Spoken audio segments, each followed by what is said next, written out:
ಕೆಲವು ಹಿಂದಿನ ನಡವಳಿಕೆಗಳು ಹಿಂದಿನಿಂದ ಬಂದಿದ್ದು ನಡವಳಿಕೆಗಳಾಗಿ ಉಳಿದಿದೆ ಹೊರತು ಇದು ಸಾಂಕೇತಿಕ, ಇದಕ್ಕೆ ಏನೋ ಒಂದು ಆಳವಾದ ಅರ್ಥ ಇರಬೇಕು. ಇದನ್ನು ತಿಳ್ಕೊಂಡು ಆ ಥರ ನಡ್ಕೊಂಡ್ರೆ ಅಭ್ಯಾಸದ ಮೇಲೆ ನಡವಳಿಕೆಗಳು ಬರೀ ಒಂದು ಚರ್ಯೆ ಆಗೋದಿಲ್ಲ, ಒಂದು ರೂಢಿ ಆಗೋದಿಲ್ಲ, ಒಂದು ರೀತಿ ಅಭ್ಯಾಸ. ಅಂದರೆ ಈಗ ದೇವರು ಅಂದ ತಕ್ಷಣ ಎಲ್ಲರೂ ಕೈ ಹೆಂಗಂತಾರೆ, ದೇವರೇ ಗತಿ ಅಂತ ಆಕಾಶ ನೋಡೋದು, ಅಥವಾ ನಾವು ನಮಗೆ ಗೊತ್ತಿಲ್ಲದೆ ಇರೋದು, ಕಾಣದೇ ಇರೋದು ಎಲ್ಲೋ ಆವಾಗ ಭ್ರಮೆ ಬರುತ್ತೆ. ದೇವರು ಅಂದರೆ ಎಲ್ಲ ಆಕಾಶ ನೋಡ್ತಾ ಇರಲ್ಲ, ಮೇಲೆಲ್ಲೋ ಲೋಕ ಇರ್ಬೋದು, ಮೇಲೆಲ್ಲೋ ಸ್ವರ್ಗ ಇರ್ಬೋದು, ಅಂದಮೇಲೆ ನಾನು ಸತ್ತ ಮೇಲೆ ಮೇಲೆ ಹೋಗೋದು, ಇದೆಲ್ಲನೂ ಮೇಲೆ ಮೇಲೆ ಮೇಲೆ ಅಂತ ಸಾಂಕೇತಿಕವಾಗಿ ಕೈಯನ್ನು ಮೇಲೆ ತೋರಿಸ್ತೀವಿ. ಇದು ಸತ್ಯ. ಆದರೆ ಅದು ಊಹಾಪೋಹಗಳಿಗೆ ಅವಕಾಶ ಮಾಡಿಕೊಡುತ್ತೆ. ಎಲ್ಲೋ ಸ್ವರ್ಗ ಅನ್ನೋದು ಆಕಾಶದಲ್ಲಿದೆ ಅಂತ. ಯಾವಾಗ ನಾವು ಸೂಕ್ಷ್ಮವನ್ನು ತಿಳ್ಕೊಳ್ತೀವಿ, ಆ ಮೇಲೆ ಅನ್ನೋದೇನಿದೆ ಅದು ಸೂಕ್ಷ್ಮ. ಅದು ಭೂಮಿ ಹಾಗಿಲ್ಲ, ನೀರಿನ ಹಾಗಿಲ್ಲ, ಬೆಂಕಿ ಹಾಗಿಲ್ಲ, ಗಾಳಿ ಹಾಗಿಲ್ಲ. ಆಕಾಶ ಅನ್ನೋದು ಅತಿ ಸೂಕ್ಷ್ಮವಾದದ್ದು. ಅದು ಆವರಿಸ್ಕೊಂಡಿರೋದು, ಅದು ಒಳಗೂ ಇರೋದು, ಹೊರಗೂ ಇರೋದು. ಅದನ್ನು ಇಲ್ಲೂ ನೋಡ್ಬೋದು, ಅಲ್ಲೂ ನೋಡ್ಬೋದು. ಇಲ್ಲಿ ನೋಡ್ತಾ ನೋಡ್ತಾ ಅಲ್ಲಿಗೆ ಅರ್ಥ ಸಿಗತ್ತೆ. ಕಾನ್ಷಿಯಸ್ ಲೆವೆಲ್ ಅಂದಾಗ ಆಳ ಮತ್ತು ಎತ್ತರ. ಇಡೀ ಸೃಷ್ಟಿಯೇ ಆ ವ್ಯೋಮದಿಂದ, ಆ ಪರಮಪದ ಅಂತ ಹೇಳ್ತಾರೆ. ಪರಮಪದ ಅಂದರೆ ದಿ ಅಲ್ಟಿಮೇಟ್ ಎತ್ತರ ಅಂತ, ಬಹಳ ಎತ್ತರ ಅಂತ, ಮೇಲಿನ ಪರಮಪದ. ನಮ್ಮ ಮೂಲ ಎಲ್ಲಿದೆ? ಸೃಷ್ಟಿ ಮೂಲ ಅಲ್ಲಿದೆ ಅಂತ ಹೇಳ್ತೀವಿ. ಸೃಷ್ಟಿ ಮೂಲ ಅಲ್ಲಿದ್ದಾಗ ನಮಗೆ ಈ ದೇಹದಿಂದ ಹೋಗೋಕ್ಕಾಗಲ್ಲ ಅಂದಾಗ ಅದಕ್ಕೆ ಇನ್ನೂ ಒಂದು ದಾರಿ ಇದೆ. ಯಾವಾಗ ನಮ್ಮ ಒಳಗಡೆ ಹೋಗ್ತೀವೋ ನಾವು, ಸ್ಥೂಲದಿಂದ ಸೂಕ್ಷ್ಮಕ್ಕೆ ಆ ಸೆಂಟರ್ನ ಯಾವಾಗ ರೀಚ್ ಆಗ್ತೀವೋ, ದಟ್ ಈಸ್ ದಿ ವ್ಯೋಮ. ಒಳಗಡೆ ಹೇಗೆ ವ್ಯೋಮ ಇದೆ, ಆಕಾಶ ಇದೆ, ಹಾಗೆ ನಮ್ಮಲ್ಲೂ ಚಿದಾಕಾಶ, ಅಂತರಂಗ, ಅಂತರಾಳ ಎಲ್ಲ ಇದೆ. ನಮ್ಮೊಳಗೆ ನಾವು ಸೇರ್ಕೊಳ್ತಾ ಓಹೋ ಯಾತಕ್ಕೆ ಮೇಲೆ ತೋರಿಸಿದ್ರು, ಮೇಲೆ ಅನ್ನೋದೇನು ನನ್ನ ಆಳ ಅನ್ನೋದು ಗೊತ್ತಾಗತ್ತೆ. ಇಲ್ಲಿ ಪರಮ ಪದದಲ್ಲಿ ನೋಡು, ಮೇಲ್ ನೋಡು. ಬೇರುಗಳು ವ್ಯೋಮದಲ್ಲಿ, ಮೂಲ, ಬೇರು ಅಂದರೆ ಮೂಲ. ಎಲ್ಲ ಸೃಷ್ಟಿಯ ಮೂಲ ಎಲ್ಲಿದೆ? ಪರಮಪದದಲ್ಲಿ. ಪರಮಪದದಲ್ಲಿ ನೋಡು, ಬೇರುಗಳು ವ್ಯೋಮದಲ್ಲಿ. ಆ ಮೂಲದಿಂದ ಸೃಷ್ಟಿಯಾಗಿದ್ದರೆ, ಅಥವಾ ಈ ಮೂಲದಿಂದ ಸೃಷ್ಟಿಯಾಗಿದ್ದರೆ, ಇದು ಅದು ಎರಡು ಒಂದೇ. ಆದರೆ ಇಡೀ ವಿಶ್ವ ನಮ್ಮನ್ನು ಸೇರಿಸ್ಕೊಂಡು ಎಲ್ಲನೂ ಕೂಡ ಧರೆಗಿಳಿದ ರೊಂಬೆ, ಕಂಬೆಗಳು, ಬಿಡಿಲುಗಳು. ದೊಡ್ಡದು ಬೇರಲ್ಲಿದ್ದರೆ, ದೊಡ್ಡ ಮರದ ಬೇರು, ಇವೆಲ್ಲ ಏನು?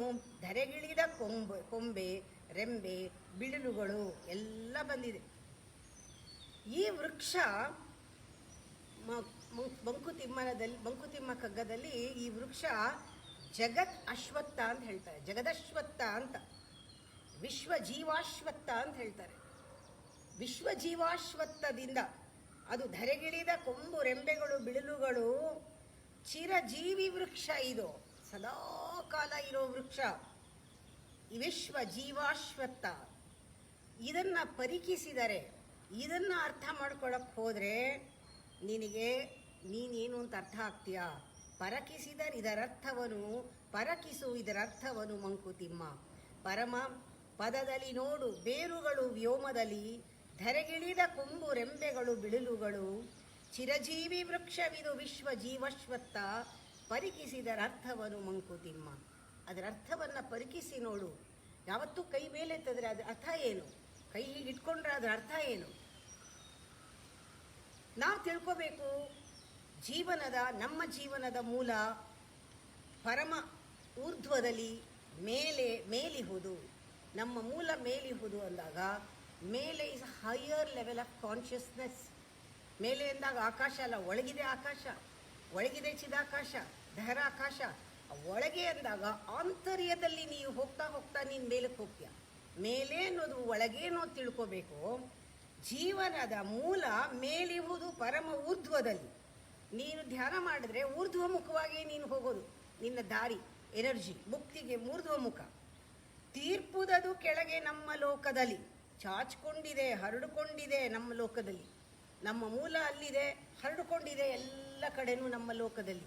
ನಮ್ಮ ಮೂಲ ಒಳಗಿದೆ, ಹರಡಿಕೊಂಡಿದೆ ಎಲ್ಲ ಹೊರಗಡೆ. ಈ ರೀತಿ ದೇಹ, ಮನಸ್ಸು, ಬುದ್ಧಿ, ಅಹಂಕಾರ, ಚಿತ್ತ ಅಂತ ಹೊರಗಡೆ ಹರಡಿಕೊಂಡಿದೆ. ಜೀವನದ ಮೂಲ ಮೇಲಿಹುದು ಪರಮೂರ್ಧ್ವದಲ್ಲಿ, ತೀವಿರ್ಪುದು ಕೆಳಗೆ ನಮ್ಮ ಲೋಕದಲ್ಲಿ. ಇದಿಷ್ಟು ಪ್ರಪಂಚ ಎಲ್ಲರೂ ಕೂಡ ಅದರಿಂದ ಬಂದ ಬಿಳಿಲುಗಳು, ರೆಂಬೆಗಳು, ಕೊಂಬೆಗಳು. ಆದರೆ ನಾವದರ ಕಡ್ಡಿ ಎಲೆ. ನಾವು ಒಂದು ಕಡ್ಡಿ ಎಲೆ ಥರ ಆ ವಿಶ್ವದ ವೃಕ್ಷವನ್ನು, ವಿಶ್ವಜೀವಾಶ್ವತ್ಥವನ್ನು, ಅಶ್ವತ್ಥ ವೃಕ್ಷ ಒಂದು ಮೂಲವನ್ನು ನೋಡಿದಾಗ ಆ ಪರಮಾತ್ಮನ ಸೃಷ್ಟಿಯಲ್ಲಿ ಜೀವನದ ಮೂಲ ಯಾವಾಗಲೂ ಇರೋದನ್ನು ನೋಡಿದಾಗ, ಲೋಕ ಸೃಷ್ಟಿಗೆ ಕಾರಣವಾದ ಮೂಲವನ್ನು ನೋಡಿದಾಗ ನಾವೇನು ಅದರ ಭಾಗ ಒಂದು ಸಣ್ಣ ಕಡ್ಡಿ ಎಲೆ, ಹುಲ್ಕಡ್ಡಿ ಅಂತಾರಲ್ಲ, ಒಂದು ಸಣ್ಣ ಕಡ್ಡಿ ಎಲೆ. ನಾವದರ ಕಡ್ಡಿ ಎಲೆ. ಈ ಕಡ್ಡಿ ಎಲೆ ಇವತ್ತು ಚಿಗುರುತ್ತೆ, ನಾಳೆ ಒಣಗತ್ತೆ, ಇವತ್ತು ಹುಟ್ಟತ್ತೆ, ನಾಳೆ ಸಾಯತ್ತೆ. ನಾವೆಲ್ಲ ಯಾರು? ಕಡ್ಡಿ ಎಲೆ, ಚಿಗುರುವೆವು, ಬಾಡುವೆವು. ಆದರೆ ಈ ಅಶ್ವತ್ಥ ವೃಕ್ಷಕ್ಕೆ ಮರಕ್ಕೆ ಅಶ್ವತ್ಥ ವೃಕ್ಷಕ್ಕೆ ಸಾವಿದೆಯಾ? ಇಲ್ಲ. ಅದು ನಿರಂತರ, ನಿತ್ಯ, ಶಾಶ್ವತ, ಸಚ್ಚಿದಾನಂದ. ಆ ವಿಶ್ವ ವೃಕ್ಷ ಇದೆಯಲ್ಲ, ವಿಶ್ವ ಜೀವಾಶ್ವತ್ಥ, ಅದು ಯಾವತ್ತೂ ಕೂಡ ನಿರಂತರವಾಗಿ ಚಿರಂಜೀವಿಯಾಗಿರುತ್ತೆ. ನಾವೆಲ್ಲ ಒಂದು ಕಡ್ಡಿ ಎಲೆ ಥರ ಬರ್ತೀವಿ, ಅಂದರೆ ಹುಟ್ತೀವಿ, ಸಾಯ್ತೀವಿ, ಚಿಗುರ್ತೀವಿ, ಹಾಗೆ ಒಣಗ್ತೀವಿ. ಆ ಥರ ಒಂದು ಕಡ್ಡಿ ಎಲೆ ಥರ. ಅದರಲ್ಲೂ ಈ ರೆಂಬೆ ಕೊಂಬೆಗಳ ಮಧ್ಯ ಎಲ್ಲ ನಾವೆಲ್ಲ ಪುಟ್ಟದು ಒಂದು ಕಡ್ಡಿ ಎಲೆ ಥರ.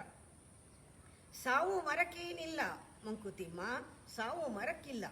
ಆದರೆ ಈ ಕಡ್ಡಿ ಬರುತ್ತೆ, ಹೋಗುತ್ತೆ. ಹೇಗಾಗ್ತಾ ಇದೆ ಒಂದು ಮರನೇ ನೋಡಿ. ಒಂದು ಕಡೆ ಚಿಗುರುತ್ತಲಿ, ಒಂದು ಕಡೆ ಬಾಡುತ್ತಲಿ, ಕಂದುತಿರೆ ಕೊಂಬೆ ಮಂಡದಲ್ಲಿ ಹಬ್ಬುತ್ತಲಿ, ಮುಂಡದಲ್ಲಿ ಹಬ್ಬುತ್ತಲಿ. ಒಂದು ಕಡೆ ಚಿಗುರ್ತಾ ಇದೆ, ಒಂದು ಕಡೆ ಬಾಡ್ತಾ ಇದೆ, ಒಂದು ಕಡೆ ಕಂದಿದೆ ಕೊಂಬೆ, ಒಂದು ಕಡೆ ಮುಂಡದಲ್ಲಿ ಹಬ್ಬುತ್ತಾ ಇದೆ. ಎಲ್ಲೋ ಒಣಗಿದೆ ಅನ್ಕೊಳ್ತೀವಿ, ಇನ್ನೊಂದು ಕಡೆ ನೋಡಿದ್ರೆ ಹಬ್ಕೊಂಡು ಹೋಗ್ತಾ ಇರುತ್ತೆ ಅದು. ಎಂದೆಂದು ಅಶ್ವತ್ಥ ಹಳೆ ಹೊಸತು, ತಾನದ ಸ್ಪಂದನವೋ ಬ್ರಹ್ಮನದು. ಇದು constant rhythm. It's A spiritual rhythm. ಎಲ್ಲರಲ್ಲೂ ಕೂಡ ಮಿಡಿತಾ ಇರೋ ಒಂದು ರಿದಮ್ ಅಲ್ಲೂ ಕಾಣ್ತಾ ಇದೆ. ಆದರೆ ಬೇರೆ ಬೇರೆ ಬೇರೆ ಬೇರೆ ಬದಲಾಗ್ತಾ ಇದೆ. ಒಂದು ಕಡೆ ಚಿಗುರುತ್ತಲಿ, ಒಂದು ಕಡೆ ಬಾಡುತ್ತಲಿ, ಕಂದುತಿರೆ ಕೊಂಬೆ ಮುಂಡದಲ್ಲಿ ಹಬ್ಬುತ್ತಲಿ. ಎಲ್ಲೋ ಒಂದು ಕಾಂಡದಲ್ಲಿ ಒಂದು ಚಿಗುರು, ಒಂದು ಮುಂಡದಲ್ಲಿ ಒಂದು ಚಿಗುರು, ಒಂದು ರೆಂಬೆನಲ್ಲಿ ಒಂದು ಚಿಗುರು. ಎಂದೆಂದು ಅಶ್ವತ್ಥ ಹಳೆ ಹೊಸತು. ಹಳೆ ಹೊಸತು, ಯಾವಾಗಲೂ ಹಳೆಯದು, ಬಟ್ ಹೊಸ, ನಿತ್ಯ ನೂತನ, ಯಾವಾಗಲೂ ಕೂಡ ಅದು ಚಿರಂಜೀವಿ. ತಾನದ ಸ್ಪಂದನವೋ ಬ್ರಹ್ಮನದು. ಇದು ಮಿಡಿತಾ ಇದೆ ಎಲ್ಲದರಲ್ಲೂ ಕೂಡ ಬ್ರಹ್ಮನ ಆ ಉಸಿರಾಟ, ಬ್ರಹ್ಮನ ಆ ಜೀವ ಒಳಗಡೆ ಇರೋದು, ಆ ಜೀವಂತಿಕೆ ಎಲ್ಲದರಲ್ಲೂ ಕೂಡ ಕಾಣ್ತಾ ಇದೆ. ಎಲೆಗಳನ್ನು ಕಡ್ಡಿ, ಎಲೆಗಳನ್ನು ಹಿಡಿದಿರೋದು ಯಾವುದೋ ಸ್ಟಾಕ್ ನೋಡಿ. ಎಲೆಗಳನ್ನು ಕಡ್ಡಿ ಹಿಡ್ಕೊಂಡಿದೆ. ಕಡ್ಡಿಯ ರೆಂಬೆಯ ಕೊಂಬೆಗಳು ತಳೆದು ಪೆಚ್ಚುಸುತ್ತಿರುವುದು ಮರದ ಬಾಳ್ಸಿದೆಯ. ಈ ಮರದ ಒಂದು ಬಾಳನ್ನ, ಅದರ ಒಂದು ರಿಚ್ನೆಸ್ನ, ಒಂದು ಕಡ್ಡಿಯಿಂದ ಎಲೆ ನಿಂತಿದೆ, ಅದು ಒಂದು ರೆಂಬೆ ಗಂಟ್ಕೊಂಡಿದೆ, ಅದು ಒಂದು ಕೊಂಬೆ ಗಂಟ್ಕೊಂಡಿದೆ, ಹೀಗೆ ಹಬ್ತಾ ಇದೆ, ಮುಂಡದಲ್ಲಿ ಹಬ್ತಾ ಇದೆ. ಎಷ್ಟು ಚೆನ್ನಾಗಿದೆ ನೋಡಿ. ಎಲೆಗಳನ್ನು ಏನು ಹಿಡ್ಕೊಂಡಿದೆ? ಕಡ್ಡಿಯನ ರೆಂಬೆಗೆ ಕೊಂಬೆಗಳು ತಳೆದು ಪೆಚ್ಚುಸುತ್ತಿರುವುದು, ಅಂದರೆ ಅದನ್ನ ಹೆಚ್ಚಿಸ್ತಾ ಇದೆ. ಮರದ ಬಾಳ್ ಸಿರಿಯ ಸ್ಥಳವೊಂದು ನಿನಗಿಹುದು. ಇಷ್ಟೋ ಸೃಷ್ಟಿನಲ್ಲಿ ಇದೊಂದು ದೊಡ್ಡ ಸೃಷ್ಟಿ. ಒಂದು ಅಶ್ವತ್ಥ ಮರವಾದರೆ ಎಲ್ಲ ಕಡೆನೂ ಬೀಳಲುಗಳು ಬಿಟ್ಟಿದ್ರೆ, ಎಲ್ಲ ಕಡೆನೂ ರೆಂಬೆಗಳಿದ್ರೆ, ಎಲ್ಲ ಕಡೆನೂ ಕೊಂಬೆಗಳಿದ್ರೆ, ಎಲ್ಲ ಕಡೆನೂ ಗಿಡ, ಹೂವು, ಹಣ್ಣು ಎಲ್ಲ ಬಿಟ್ಟಿದ್ರೆ, ಇಮ್ಯಾಜಿನ್ ಮಾಡ್ಕೊಳ್ಳಿ, ನಿನಗಲ್ಲೊಂದು ಜಾಗ ಇದೆ. ಸ್ಥಳವೊಂದು ನಿನಗಿಹುದು ವಿಶ್ವ ವೃಕ್ಷದಳಂತೂ. ಏನು ಗೊತ್ತಾ? ನೀನು ಒಂದು ಜಾಗ ಇದೆ, ಅದರಿಂದ ಹಳಿಯದಿರು ನಿನ್ನಿರವ. ನಿನ್ನ ಇರುವಿಕೆಯನ್ನು ಹಳಿಬೇಡ. ಅಯ್ಯೋ ಇಲ್ಲಿದ್ದೀನಿಲ್ಲ ಅನ್ಬೇಡ, ಅಥವಾ ನಾನೇ ಇನ್ನೆಲ್ಲ ಏನೂ ಇಲ್ಲ ಅನ್ಬೇಡ. ಇಲ್ಲಿ ನೀನು ಸ್ವಲ್ಪ ಒಂದಿಷ್ಟೇ ಜಾಗ ಇದೆ. ಎಲ್ಲಿದೆ? ಬಿಳಲಲ್ಲ, ನಿನ್ನ ಜಾಗ ಬಿಳಲಲ್ಲ, ಬೇರಲಲ್ಲ, ಮುಂಡಕಾಂಡಗಳಲ್ಲಲ್ಲ, ತಳಿರಲ್ಲಲ್ಲ, ಮಲರಲ್ಲಲ್ಲ, ಕಾಯಿಯಲ್ಲಲ್ಲ, ಹಣ್ಣಲ್ಲಿ ಅಲ್ಲ, ಯಾವುದರಲ್ಲೂ ಅಲ್ಲ.